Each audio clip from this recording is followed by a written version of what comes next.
नमस्कार, मी सुहास घटवाई. हेल्थ टाईममध्ये आपलं मनपूर्वक स्वागत. रोज नवा विषय म्हणजे नवीन आजार आणि रोज नवे तज्ज्ञ डॉक्टर आपल्या स्टुडिओमध्ये येत आहेत. आज आपण लहान मुलांच्या मेंदूचे विकार काय आहेत, ते का उद्भवतात, त्याच्यावरची उपचार पद्धती काय आहे, या सगळ्या विषयी आपण जाणून घेणार आहोत. आणि त्यासाठी आज आपल्या स्टुडिओमध्ये आलेले आहेत डॉक्टर प्रज्ञा गाडगीळ. प्रज्ञाजी नमस्कार, तुम्ही इथे आल्याबद्दल. डॉक्टर प्रज्ञा गाडगीळ या लहान मुलांच्या मेंदूच्या विकाराच्या तज्ज्ञ आहेत. कोकिलाबेन हॉस्पिटलमध्ये त्यांची कन्सल्टन्सी आहे. लहान मुलांच्या उपचार पद्धतीचं शास्त्रीय शिक्षण त्यांनी लंडनमधून पूर्ण केलेलं आहे. आज आपण त्यांच्याकडनं जाणून घेणार आहोत की मुलांच्या मेंदूच्या आजाराविषयी, की फिट्स येतात म्हणजे काय होतं, लहान मुलांचे आजार मेंदूचे जे आहेत ते काय आहेत. तुम्हाला सुद्धा या कार्यक्रमामध्ये जर का सहभागी व्हायचं असेल तर आमच्या या नंबरवर आम्हाला फोन करा. आमचा नंबर आहे 02261112400. तुम्ही सुद्धा या चर्चेमध्ये सहभागी होऊ शकता. तुम्ही सुद्धा आम्हाला कॉल करू शकता.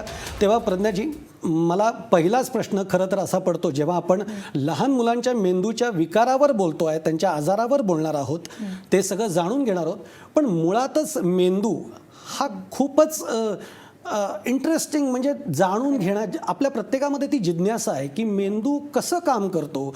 ते सगळं आपल्या मेमरीज आहेत, ह्या सगळ्या तो कशा साठवतो, आणि प्रत्येक वेळी ते बोलताना तो लगेच फ्रॅक्शन ऑफ सेकंद आपल्याला जुन्या आठवणी कशा काय सांगतो. हे मेंदूचं कार्य जे आहे हे थोडक्यात मला तुमच्याकडनं जाणून घ्यायचं आहे. सो हा अगदी सगळ्यात महत्त्वाचा प्रश्न विचारलात आय थिंक.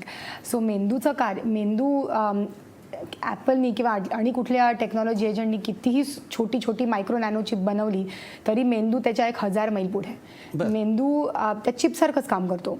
पूर्ण इलेक्ट्रिकल सर्किट्स असतात, वायर्स असतात, हजारोनी लाखोनी वायर एकमेकांशी बोलतात, पण ते इतक्या पटकन बोलतात की मनात विचार आला की आपल्याकडनं ती क्रिया करू शकते किंवा एखादी जुनी आठवण आपण लगेच सांगू शकतो. सो त्या इलेक्ट्रिकल करंट्सच्या बेसिसवर मेंदू काम करतो. आपल्याला कराडवरनं लगेचच फोन आहे, मनीषा म्हणून फोन आहे. मनीषा, तुम्ही बोला, प्रश्न विचारा तुमचा. फक्त एक काम करा मनीषा, जेव्हा तुम्ही प्रश्न विचाराल तेव्हा सलग प्रश्न विचारा आणि तुमच्या टीव्हीचा जो आवाज आहे तो थोडा कमी ठेवा. विचारा मनीषा. ओके. हॅलो. हां बोला. हां, माझ्या मुलाचं वय 8 वर्ष आहे. 2009चा जन्म आहे. आणि त्याचं म्हणजे बुद्धिमत्ता आहे जी जरा कमजोर आहे. म्हणजे लिहिलेलं नाही, प्रश्न नीट सांगा का, की नेमका काय प्रश्न आहे. म्हणजे त्याची बुद्धिमत्ता, ब्रेन वगैरे असं काही वाचलेलं वगैरे लक्षात नाही राहत, किंवा म्हणजे आपण जे काय सांगतो ते तो कॅच करत नाही, किंवा एखादी गोष्ट करू नको म्हटलं तेच करतो तो. ओके. सो मिसेस माने, मला कळल्याप्रमाणे 8 वर्षाचा मुलगा आहे ज्याची बुद्धिमत्ता थोडी अपेक्षेपेक्षा कमी आहे किंवा त्याच्या वयाच्या इतर मुलांपेक्षा कमी आहे. ह्याची पण काही कारणं आहेत. सो बुद्धिमत्ता किती आहे हे आधी मोजायला पाहिजे. त्याला IQ असेसमेंट असं म्हणतात. काही टेस्ट केल्या जातात हे बघायला की बुद्धिमत्ता कशामुळे कमी आहे, आणि मग त्याच्याप्रमाणे उपचार होऊ शकतो. बरं, आता मुख्य प्रश्न याला जोडूनच आहे माझा, की मुलांना फिट्स येतात आणि लहान मुलांमध्ये त्याचं प्रमाण आपल्याला जास्त दिसून येतं. तर मुळामध्ये या फिट्स काय येतात आणि त्याच्यावर काय उपचार पद्धती आहेत, म्हणजे या मुळामध्ये फिट्स येण्यामागची कारणं काय आहेत. जसं मी तुम्हाला सांगितलं, ब्रेन, आपला मेंदू पूर्ण इलेक्ट्रिकल सर्किटचा बनलेला आहे. सो जर कधी शॉर्ट सर्किट झालं किंवा एखाद्या ठिकाणी मेंदूमध्ये ॲबनॉर्मल किंवा जास्त इलेक्ट्रिकल करंट आला तर त्याचं रूपांतर आपल्याला डोळ्याने दिसायला फिटच्या रूपाने दिसतं. आपल्याला ठाण्यावरनं मॅडम आता पुन्हा फोन आहे. सरिता म्हणून फोन आहे. विचारा प्रश्न तुमचा. हॅलो. हां विचारा, विचारा, प्रश्न विचारा. प्रश्न आहे, माझी मुलगी 2 वर्ष झालं. हां बोला, सलग प्रश्न विचारा तुमचा. माझी मुलगी 2 वर्षाची आहे. तर तिला फिवर आला की सिक्सचा प्रकार होतो, आकडी येते. हॅलो. हां परत प्रश्न सांगा तुमचा. माझी मुलगी 2 वर्षाची आहे. सर, तुमच्या टीव्हीचा आवाज जो आहे तो थोडासा कमी ठेवा. तुमच्या टीव्हीचा आवाज जास्त आहे त्यामुळे प्रश्न कळत नाही आहे. हॅलो. हां बोला.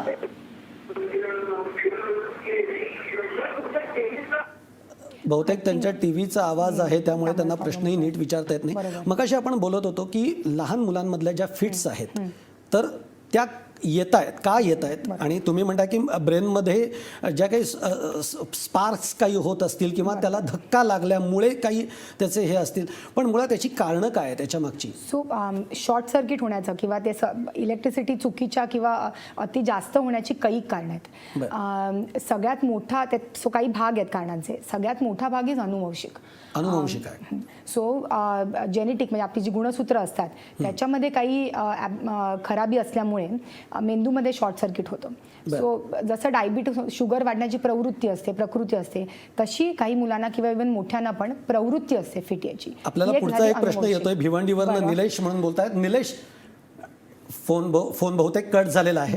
हां, पण तुम्ही जे मला सांगत होतात आता. सो एक मोठं कारण आहे की अनुवंशिक कारण फिट येण्याचे. दुसरा मोठा ग्रुप आहे फिट येण्याचा, मेंदूला कशामुळे दुखापत झाली असेल तर. जेव्हा मी म्हणतो दुखापत तेव्हा लोकांना वाटतं सायकल चालवताना खेळताना पडलाय, मेंदूला मार लागलाय त्याच्यामुळे. सो अशा लहान सहान मारामुळे झालेल्या दुखापतीमुळे मेजर जर तुम्हाला दुखापत झाली तर कदाचित अशा पद्धतीच्या फिट्स येण्याचा. आपल्याला बारामतीवरनं प्रश्न आहे. राजेश म्हणून. राजेश, विचारा तुमचा प्रश्न. हा, नमस्कार. नमस्कार. हा, मला प्रश्न असा विचारायचा आहे की मेंदू हा नेहमी तल्लक राहण्यासाठी काय आहे का त्याच्यावर, आणि व्हर्टिगो आजार कशामुळे होतो? बरं, हॅलो, कळला तुमचा प्रश्न. कळला. सो मेंदू तल्लक राहण्यासाठी जसं गाडीचं सर्व्हिसिंग करायला लागतं तसं मेंदूला सतत काहीतरी चालना, सतत काहीतरी क्रिया देत राहिली तर मेंदू तल्लक राहतो. त्याच्यासाठी बाकीचं एन्व्हायरमेंट पण हे पाहिजे. सो बरोबर आहार, बरोबर झोप झाली पाहिजे रात्रीची. असं जर लाईफस्टाईल म्हणजे जीवनशैली जर चांगली ठेवली आणि मेंदूला सतत चालना देत राहिलं, मग तुम्ही वेगवेगळे खेळ खेळा, अभ्यास करा, पुस्तकं वाचा. थोडक्यामध्ये लहानपणी आई वडील आपल्याला असं सांगायचं की तू पाढे म्हण. म्हणजे थोडक्यात काय आहे की ते तुझ्या मेमरीमध्ये राहू दे, तुझी मेमरीची कॅपॅसिटी वाढेल.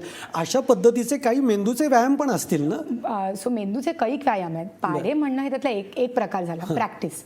पण नवीन गोष्टी करणं, मेंदूला थोड्या वेळ खेळा, थोड्या वेळ ड्रॉइंग करा, म्हणजे आर्टचे प्रकार करा, थोड्या वेळ अभ्यास करा, थोड्या वेळ काही जाऊन बागेत माती उकरून त्यात काय किडे आहेत बघा. ह्या सगळ्या गोष्टींनी, साध्या गोष्टी आहेत, ह्या गोष्टींनी चालना मिळत राहते. थोडक्यात मेंदूला सुद्धा व्यायाम पाहिजे, त्याला सुद्धा तुम्ही सर्व्हिसिंग केलं पाहिजे.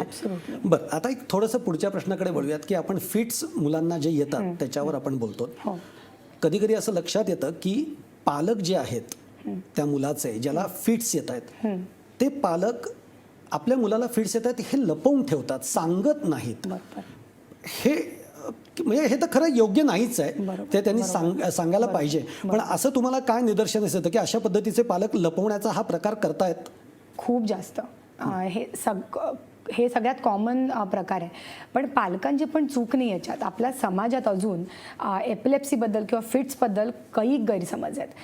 ही कुणाची तरी नजर लागली आहे, काहीतरी भूतपिशाच झालं आहे, हे लाजीरवाणी गोष्ट आहे असं मानलं जातं. जर सांगितलं तर मोठं झालं तर शाळेतनं काढतील, लग्न होणार नाही, अशी भीती पालकांच्या मनात असते. त्यामुळे अजून आपल्या समाजाची परिस्थिती अशी नाही आहे की पालकांना प्रोत्साहन मिळावं, समोर येऊन सांगणं की माझ्या मुलाला किंवा मला फिट येत आहेत.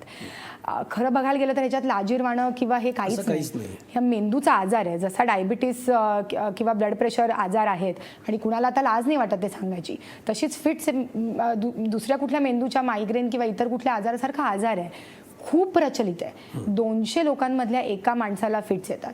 सो इतका कॉमन आजार आहे, पण इतके गैरसमज आहेत त्या आजाराबद्दल. त्यामुळे काय होतं, जरी आमच्याकडे भरपूर उपचार आहेत त्याच्यासाठी, पेशंट पोचतच नाही डॉक्टरांपर्यंत. कारण का हे जसं तुम्ही म्हणता दडवून ठेवलं जातं, लपवून ठेवलं जातं.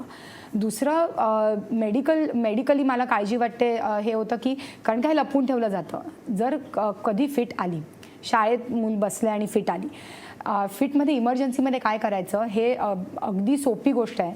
पण शाळेतल्या टीचरांना,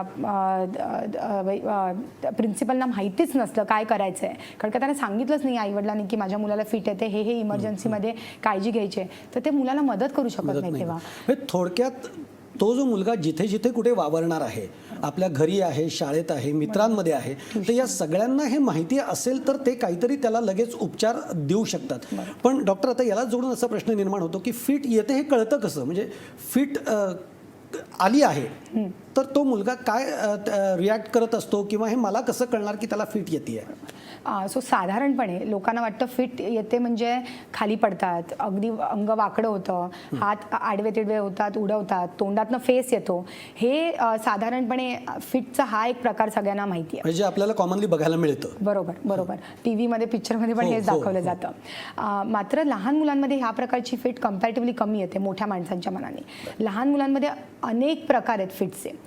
एक प्रकार आहे जिथे मुलगा जस्ट खेळता खेळता बोलता बोलता स्तब्ध होऊन जातो. बऱ्याच वेळेला त्याचं गैरसमज होतात की हा टाइमपास करतोय, अभ्यास करायचा नाहीये, लक्ष देत नाहीये, अक्षरशः स्टॅच्यूसारखा पुतळ्यासारखे होऊन जातात.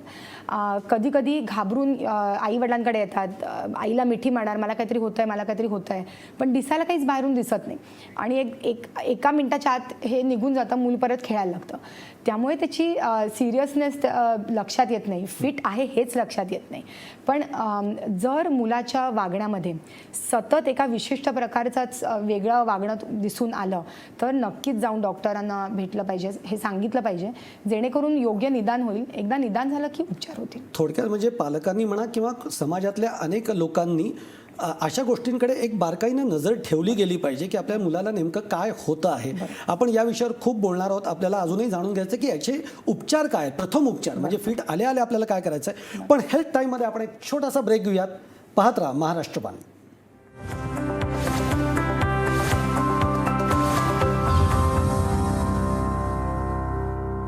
ब्रेक नंतर पुन्हा एकदा आपलं स्वागत आहे. आपल्याला प्रश्न खूप सारे येत आहेत, बाहेरनं फोन येत आहेत. सांगलीवरनं सुलभा कुलकर्णी आहेत. सुलभाजी विचारा तुमचा प्रश्न काय आहे? जर जन्माच्या वेळेला हॅलो हां बोला. हा जन्माच्या वेळेला जर गळ्याला वेडे असतील नाळेचे तर फिट येऊ शकते का? हा जन्माच्या वेळेला जर हो तुमचा प्रश्न कळलेला आहे. म्हणजे त्यांना असं म्हणायचं की जन्माच्या वेळेला नाळेचे जर का वेढे पडलेले असतील तर म्हणजे मुळामध्ये खरं तर हा प्रश्न असा आहे की मला म्हणायचं की फिट येण्यामागची जी कारणं आहेत, लहान मुलांमध्ये जे प्रमाण आपल्याला दिसतंय, एक अनुवंशिक कारण तुम्ही म्हणलात, तसंच अजून काय कारण आहेत की जे जन्मतः काहींना फिट्स येण्याचं प्रमाण आहे. तर आता त्यातला एक त्यांचा प्रश्न असा आहे की नाळ जर गुंढाळलेले असेल तर ते फिट्स त्याच्यामुळे येतात का? सो हा खूप चांगला प्रश्न विचारला. मगाशी ते उत्तर अर्धवट राहिलं. सो अनुवंशिक एक कारण सोडलं तर दुसरंही मेंदूला मी म्हणते दुखापत कशामुळे झाली तर त्याच्यामुळे फिट होऊ शकतात. ॲक्सिडेंटसारखा मोठा मेंदूला ॲक्सिडेंटमध्ये मोठा मार लागला ते एक कारण आहे. दुसरं मोठं कारण आपल्या देशात जन्माच्या वेळेला मेंदूला होणारी दुखापत हे कारण आहे. दुखापत म्हणजे मूल हातातनं पडणं वगैरे असं नव्हे, तर जसा प्रश्न आता विचारला गेला आहे, मानेभोवती नाळ असली तर मेंदूला बरोबर ऑक्सिजन पुरवठा, रक्तपुरवठा होत नाही, त्यामुळे मेंदूला इजा होऊ शकते. आपल्या देशात अजूनही इन्फेक्शन्सचं प्रमाण खूप जास्त आहे.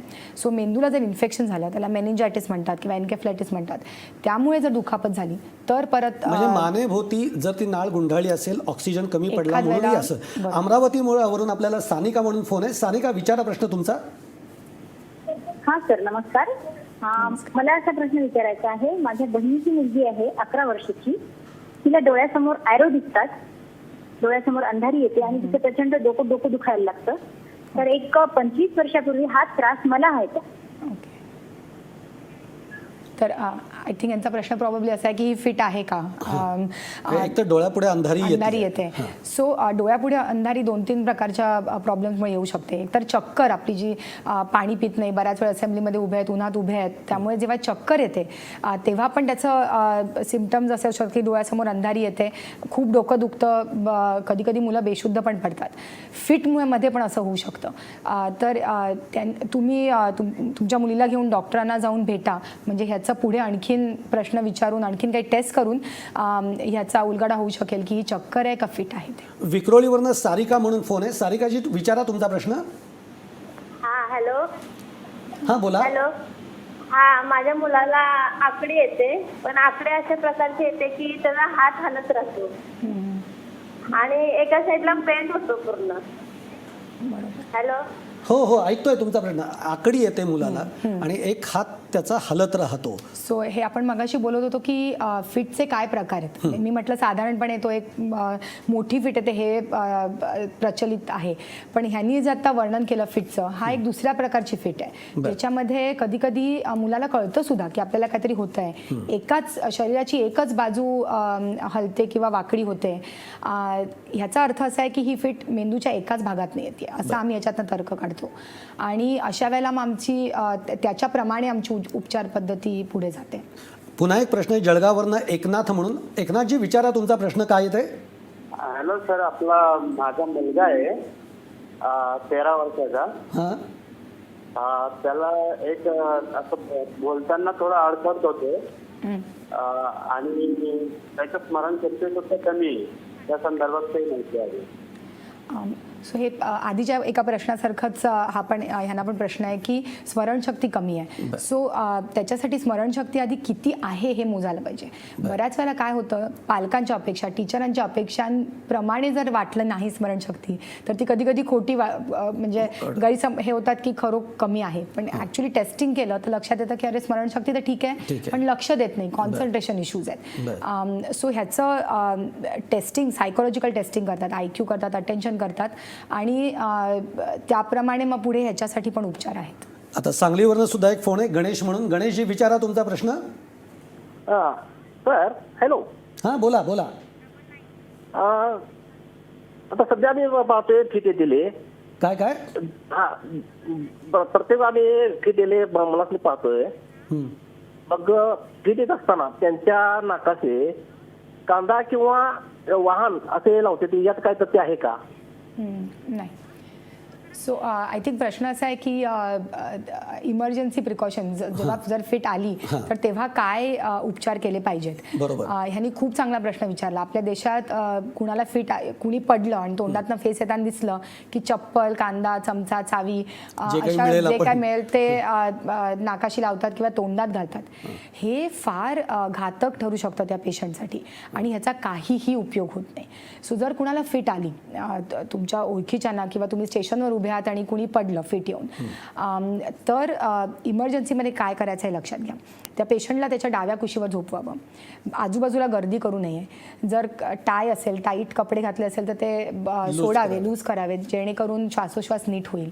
आणि त्याला एकटं सोडावं. लोक दाबून धरायचा प्रयत्न करतात, त्यांनी इनफॅक्ट पेशंटला आणखीन दुखापत होऊ शकते. 90% जास्त फिट एका मिनिटाच्या आत आपल्या थांबतात. सो ते दिसायला जरी भयानक दिसलं तरी त्या एका मिनिटात थांबतात. थोड्या वेळ पेशंट एक 5 मिनिटं कन्फ्यूज असतो किंवा शुद्धीत येत नाही, पण थोड्या वेळाने शुद्धीत येतो आणि जर शुद्धीत नाही आला तर त्याला जवळच्या हॉस्पिटलमध्ये घेऊन जा. बरेच डॉक्टर ज्यांना फिटचा आजार डायग्नोज झाला आहे अशा पेशंटसाठी नाकात मारायचा एक इमर्जन्सी स्प्रे सुद्धा प्रिस्क्राईब करतो आम्ही. सो जो स्प्रे जर असेल, म्हणजे समजा शाळेत फिट आली आणि टीचरना देऊन ठेवला आहे तर टीचरना आम्ही इन्स्ट्रक्शन देतो की कसा तो स्प्रे कधी वापरायचा. एक 3 मिनिटं फिट चालूच राहिली, आपण बंद नाही झाली तर तो स्प्रे पण वापरायचा. उमरजवरनं सविता म्हणून फोन आहे. सविताजी विचारा तुमचा प्रश्न काय आहे. कविता निगडे बोलते मी उमरजवरून. बोला बोला. तर आमची मुलगी बघा 7 वर्षाची आहे. तिला असा स्थूलपणा जास्त आहे आणि अशी बुद्धीला थोडी जरा कमी आहे. बुद्धी कमी चालते तिची थोडी. गाडी अशी जरा जास्त वाढली तिची. तर त्याला काय उपाय केला पाहिजे? परत या आणि नॅचरली तिच्या खाण्यात ना जरा असं लहान मुलं खात्यात ना त्याच्यापेक्षा जास्त खाणं असं म्हणजे जेवण जास्त करते ती. सो परत ह्याचा तपास करायला लागेल की हे कशामुळे स्थूलपणा आहे, कशामुळे बुद्धी कमी आहे आणि मग ते कारणं कारण का कैक आहेत. यांच्या वर्णनावर मला असं वाटतं की एखाद्या वेळेला अनुवंशिक असू शकेल, पण ते पेशंटला बघून मग टेस्ट करून मग ठरवता येईल की काय आहे ते. बरं, पण आता जे ह्या फिट्स येतात असे पेशंट्स तुमच्याकडे येतात, आता तुम्ही निदानापर्यंत जेव्हा जाता तेव्हा तुमच्या काय पद्धती आहेत? म्हणजे बेसिकली याला ही फिट कशामुळे येते, या फिटचं प्रकार कोणता आहे, हे सगळं तुम्हाला तपासावं लागत असेल आणि ती काय तुमची प्रोसेस असते सगळी? सो सगळ्यात महत्त्वाचा घटक याच्यातला आहे की आई वडील किंवा जे कोणी आलेत मुलाबरोबर ते त्यांचं वर्णन फिटचं ह्याच्यावरनं आम्हाला अंदाज येतो की एकतर पहिली ही फिट आहे की नाही. फिट असेल तर तुम्ही म्हणाल तसं कुठल्या प्रकारची फिट आहे, मेंदूच्या कुठल्या भागात नाही फिट येते. मग हे वर्णन ऐकल्यावर मग आम्ही ठरवतो की कुणाला EEG, जसं आपण हार्टसाठी ECG करतो तसा मेंदूसाठी आम्ही EEG करतो, टिकल्यासारखे इलेक्ट्रोड लावतो आणि मेंदूची जी इलेक्ट्रिकल करंट्स आहेत ते रेकॉर्ड करतो. त्यांनी आम्हाला आणखीन माहिती मिळते की कुठल्या प्रकारची फिट आहे.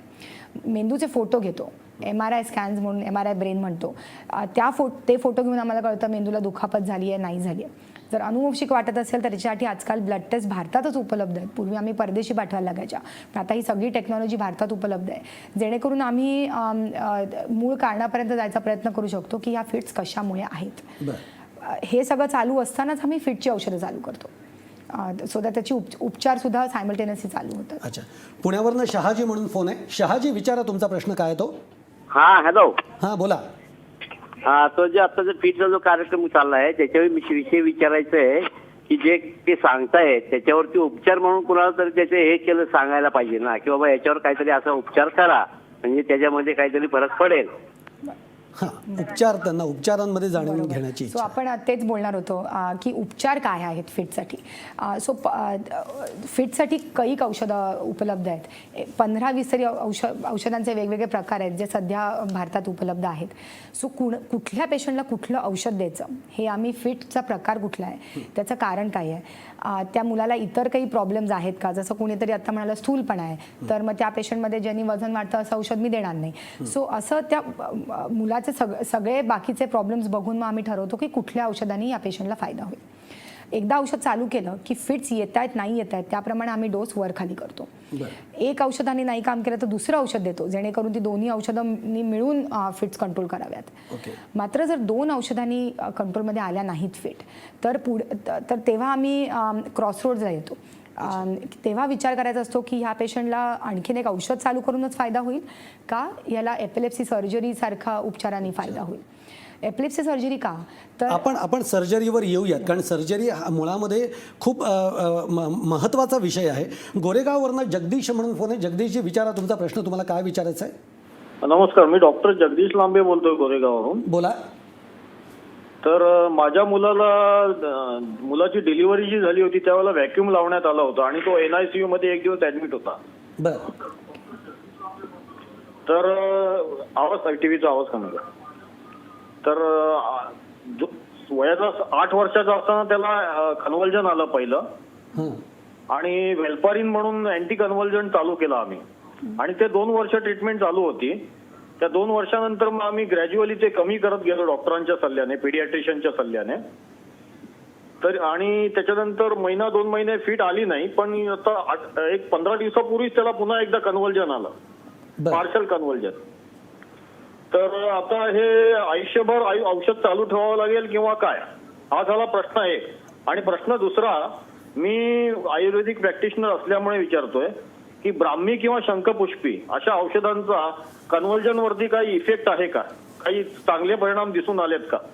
ओके, सो ह्यांच्या पहिल्या प्रश्नाचं उत्तर देते आधी. कुठल्या पेशंटला किती वर्ष औषध द्यायचं हे कशामुळे फिट येत आहेत ह्याच्यावर अवलंबून असतं. जसं प्रत्येक मुलाला त्याच साईजचा शर्ट होत नाही तसं कुठल्या कारणामुळे फिट येत आहेत ह्याच्यावर आम्ही ठरवतो की कुठल्या पेशंटला 2 वर्ष, कुणाला 4 वर्ष, कुणाला 5, कुणाला 10 वर्ष औषधं चालतील. सो हे त्या कारणावर अवलंबून आहे की साधारणतः म्हणजे प्रश्न याच्यातनं असा एक निर्माण होतो की अशा फिट्स येणाऱ्या आजाराचा किती कालावधी आपल्याला उपचार करावा लागेल आणि त्याच्यानंतर त्याचे रिझल्ट्स आहेत, म्हणजे आता फिट्स गेल्या बाबा किंवा पूर्ण त्या फिट्स संपल्या, असं काही याच्यातनं रिझल्ट्स मिळू शकत आहेत का. नाही, नक्कीच. बहुतेक पेशंटच्या फिट 70% पेशंटच्या फिट तरी निघून जातात जर तुम्ही पॉप्युलेशन अख्ख्या सगळ्या फिट येणाऱ्या पेशंटकडे बघितलं तर. मात्र कुणामध्ये मी 2 वर्षानंतरच औषध थांबवून म्हणू शकते की फिटचा आजार पूर्णपणे गेला, तर काही पेशंटमध्ये मला हे 5 वर्षानंतरच म्हणायचं चान्स मिळतो की बाबा तुम्ही आता रोगमुक्त झालात म्हणून. आणि हे 2 का 5 का 7 का 10 वर्ष हे त्या अंडरलाईन कारणावर अवलंबून. आता एक नगरवरनं GK यादव म्हणून फोन आहे. यादवजी, विचारा तुमचा प्रश्न काय आहे ते. हॅलो, नमस्कार. हा, नमस्कार. मी नगरवरून बोलतोय. माझी 4 वर्षाची नात आहे. हा, ती नॉर्मल आहे, म्हणजे हुशार आहे, बाकी तिचं काही प्रॉब्लेम नाही, पण ती कधी कधी क्वार्टर पडल्यानंतर एका बाजूच्या पाय अशी ओढून धरते, त्याच्यानंतर तिला घाम फुटतो आणि 5 मिनिटांनी परत ते नॉर्मल होतं. तिचा MRI काढलेला आहे, बाकी ट्रीटमेंट सगळ्या घेतलेल्या आहेत. त्याचं कारण काय. सो हे टी व्हीवर डायग्नोसिस करणं कठीण आहे. मात्र यांच्या वर्णनावरनं मला कॉन्फिडन्स वाटत नाही आहे. एक अगदी थोडक्यात वर्णन केलं आहे. ही फिट असावं असं मला कॉन्फिडन्स वाटत नाही आहे. पण परत एकदा डॉक्टरांना जाऊन भेटा तुमच्या, त्यांना त्याच्यात सखोलतेने बघू दे. परत एकदा म्हणजे डॉक्टरांकडे जावं लागेल. पुण्यावरनं प्रवीण म्हणून एक फोन आहे. प्रवीणजी विचारा तुमचा प्रश्न काय ते. हो, मी विचारते, त्याची आई विचारते. तो 11 ते 12 वर्षाचा असताना त्याला पहिल्यांदा त्रास झाला, म्हणजे असा म्हणजे एक आजारीच होता तो, आणि मग त्याच्यामधनं पहिल्यांदा त्रास झाला. आणि आता औषधं वगैरे चालू आहेत, पण एखाद्या वेळेला अधूनमधून होत असतो म्हणजे त्रास. तर हे असं कायमचं बंद व्हायला पाहिजे असं वाटतं आम्हाला. बरोबर. सो ह्यांनी अगदी महत्त्वाचा प्रश्न मुद्दा उभारला इकडे. सगळ्याच आईवडिलांना वाटतं, आणि अगदी स्वाभाविक आईवडिलांना काय डॉक्टरांना पण वाटतं की आपले सगळे पेशंट आजारातनं रोगमुक्त व्हावेत. सो एपिलेप्सी हा असा आजार आहे जो बरेच वर्ष चालतो. आपण जसं मगाशी म्हणतो की औषधांनी 70% पेशंटचा आजार बरा होतो. आणि सर्जरी. सो ज्या पेशंटना औषधांनी फायदा होत नाही, 2-3 औषधं चालू आहेत आणि तरी फिट्स आटोक्यात येत नाही आहेत, अशा त्यातल्या 50% पेशंटना सर्जरीने फायदा होऊ शकतो. आणि फायदा म्हणजे नुसता फायदा नव्हे, तर ते एपिलेप्सीमधनं रोगमुक्त होऊ शकतात. फिट्सचा आजार मुळापासून आजार जाऊ शकतो. मला जाता जाता एका प्रश्नाचं उत्तर द्या फक्त, की ज्यांना फिट्स येतात, असं म्हटलं जातं की ज्यांना फिट्स येतात ज्या मुलांना, त्यांचा IQ कमी असतो, असं काही होऊ शकतं का? हो पण आणि नाही पण. हो पण आणि नाही पण. सो बहुतेक मुलांची IQ नॉर्मल असते, एस्पेशली ज्यांना अनुवंशिक कारणांमुळे फिट असतात. पण ज्यांना मेंदूला खूप दुखापत झाली, जसं कोणीतरी आपल्याला विचारलं मानेभोवती नाळ किंवा असं जन्माच्या वेळेला जर काही त्रास झाला असेल आणि मेंदूला जर खूप दुखापत झाली असेल, तर त्यांना एखाद्या वेळेला चालता बोलता पण येत नाही. ओके, आज हेल्थ टाईममध्ये आपण इथंच थांबणार आहोत. उद्या पुन्हा एक नवा विषय आणि नवे डॉक्टर घेऊन आपण येणार आहोत. उद्याचा जो आपला विषय आहे तो आयुर्वेद आणि हृदयविकार, आणि यावर येणार आहेत आपल्याकडे सहभागी होणार आहेत डॉक्टर साने. तेव्हा बघत राहा हेल्थ टाईम.